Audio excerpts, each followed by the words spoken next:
चार सद्दा पहुंचा। एक मोची सर नीचा किए इन्हमाक से जूते गांठ रहा है। मैंने उससे पूछा, आप बताइए चार सद्दा में कौन जीतेगा। उसने हाथ में पकड़ी आर मुहारत से चमड़े के जूते में पेवस्त की, फिर जूते के अंदर हाथ डालकर इसमें धागा पिरोया और टांका मुकम्मल करके नजर उठाई और कहा, इमरान खान। मैंने पूछा, इमरान खान क्यों जीतेगा। उसने अगला टांका मुकम्मल करके कहा, उसने लोगों को इज्जत दी है। मेरे लिए जवाब कुछ अजीब था। मैंने पूछा, कैसे।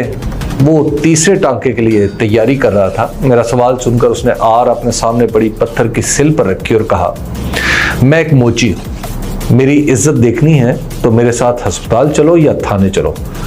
अब डॉक्टर मुझे तसल्ली से देखता है और थानेदार भी बात सुनता है। जब से इमरान खान की हुकूमत खैबर पख्तूनख्वा में आई है, मुझे ऐसा लगने लगा है मैं भी इंसान हूं। मैं उसकी बात सुनकर दंग रह